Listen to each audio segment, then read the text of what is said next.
देखिए, जब पूरे सुनवाई के दरमियान जो हिंदू पक्ष के जितने भी वकील थे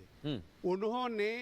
वेद, उपनिषद, रामायण, वाल्मीकि रामायण, तुलसी रामायण अच्छा के का भी जिक्र उसमें किया और उन्होंने इन सारे ग्रंथों से ये साबित करने की कोशिश की कि अयोध्या नगरी जहां आज है वही है अयोध्या नगरी और प्रभु राम का जन्म स्थल जो गर्भगिरी है वही एग्जैक्ट गर्भगिरी है। और उसके साथ साथ जो एएसआई का रिपोर्ट था, जिस एएसआई की रिपोर्ट में भी विष्णु जी ने कहा कि जो अवशेष मिले, जो एएसआई, जबकि एएसआई के जो एक मेंबर थे के मोहम्मद, उन्होंने तो यह भी कहा कि उनको जान से मारने का, उनको नौकरी से निकालने तक की धमकी सरकार के द्वारा दी गई कि आप इस तरह का रिपोर्ट मत दीजिए। तो आप ये समझ सकते हैं कि किस तरह की कवायद 1947 के बाद से रही है सरकार के द्वारा, चाहे वो केंद्र की सरकार रही हो या राज्य की सरकार रही हो। और बिल्कुल यह बात है कि कांग्रेस की सरकार दोनों जगह पे रही लंबे समय तक। तो इन्होंने पूरे अयोध्या जी के मामले को, श्री राम जन्मभूमि के मामले को प्रभावित करने का कोशिश किया अदालतों के माध्यम से भी। इसीलिए जस्टिस सुधीर अग्रवाल का भी एक बयान आया है कि किस तरह से तत्कालीन केंद्र की सरकार, यानी कि 2010 में तत्कालीन केंद्र की सरकार ने दबाव डाला कि इस तरह का फैसला भी आप मत दीजिए, यानी कि आप मामला को और खींचिए। तो आप समझ सकते हैं कि राजनीतिक रूप से सरकार के स्तर पर किस तरह से जो दबाव पूर्व में रहे, और मैं कहीं ना कहीं इस मामले को आगे, और मैं एक दूसरी बात और कहता हूं, आपको याद होगा कि जब इस मामले की सुनवाई मुख्य न्यायाधीश दीपक मिश्रा जी की अदालत में चल रही थी माननीय सर्वोच्च न्यायालय में, तब कपिल सिब्बल साहब ने 2017 के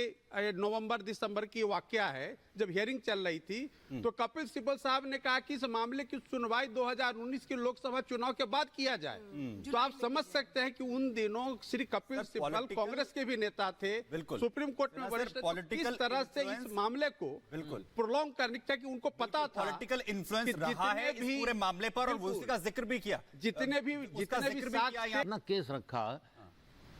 कि ये जो दो हिस्से आपने दिए हैं हिंदू पक्ष को, ये तीसरा भी हिंदू पक्ष को दे दीजिए, let them construct there temple, और हमको ऑल्टरनेटिवली एक 5 एकड़ की जमीन अलग से दे दी जाए। This was the approach of the Shia Waqf. Vishnu Shankar Jain ji कुछ कहना चाह रहे हैं सर, अपनी बात कंप्लीट करें। जी सर, आपसे बात लेते हैं, कंप्लीट करें धिंगरा सर।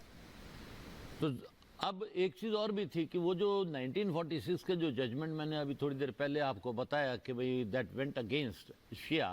उसके खिलाफ एसएलपी फाइल करी थी।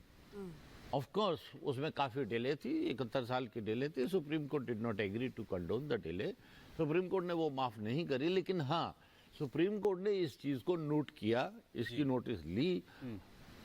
और फिर हुआ कि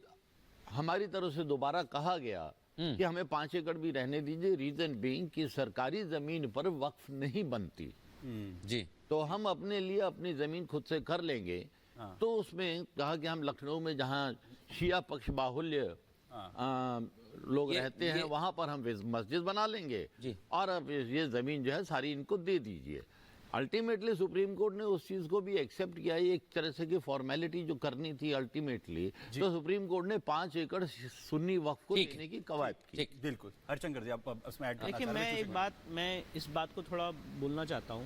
कि हिंदू पक्ष में एक ऐसा अकेला पक्ष था, 11 रिव्यू पिटीशन फाइल हुई थी और 1 रिव्यू पिटीशन हिंदू पक्ष की तरफ से फाइल हुई थी जब राम मंदिर का जजमेंट हो गया था, और जो 5 एकड़ ऑल्टरनेट लैंड दी गई है उसके खिलाफ हमारा विरोध था और आज भी वो विरोध है, क्योंकि हमारा ऐसा मानना है कि जो देवता की संपत्ति होती है, सुप्रीम कोर्ट ने जो अपने जजमेंट में लिखा कि अगर एक बार कोई संपत्ति देवता में निहित तो वो समय के अंत तक देवता की रहती है। Once a temple always a temple. बहुत बड़े बैरिस्टर कहते हैं once a mosque always a mosque, once a waqf always a waqf. तो ये बात हम लोग को तुरंत समझ में आती है, पर जो हिंदू शास्त्रिक नियम है वो यही है, once a temple always a temple. तो अगर सुप्रीम कोर्ट ने बात होल्ड कर दी थी कि यहाँ पे बराबर पूजा अर्चना चली आ रही है और ये भगवान राम का स्थान है, तो आप हमारे मंदिर में घुस आए, घुस के आपने कब्जा कर लिया और उस अवैध कब्जे के रूप में ऑल्टरनेट लैंड मांगी जा रही है। आपको एक फैक्ट बताना चाहता हूँ, आप लोग जान के चौंक जाएंगे। इलाहाबाद हाईकोर्ट की जमीन वक्फ घोषित कर दी गई 2017 में और वहां पे मस्जिद बना दी गई। इलाहाबाद हाईकोर्ट सुप्रीम कोर्ट आया और सुप्रीम कोर्ट ने कहा कि ये गलत है, पर आपको ऑल्टरनेट लैंड दे रहे हैं। तो ये जो ऑल्टरनेट लैंड देने का कायदा है ये बंद होना पड़ेगा और जो फास्ट और क्लीन लीगल प्रिंसिपल्स हैं इस पे बात होनी पड़ेगी। और जो अवैध कब्जे हैं इस अवैध कब्जे को खत्म करना आपने पड़ेगा कहा और इसीलिए once a हमने temple review is file always किया a temple। वरुण सिन्हा जी कुछ कहना चाह रहे हैं इस पर, और मैं एक लाइन और जोड़ना चाहूंगा क्योंकि स्कंद पुराण में भी लिखा हुआ है,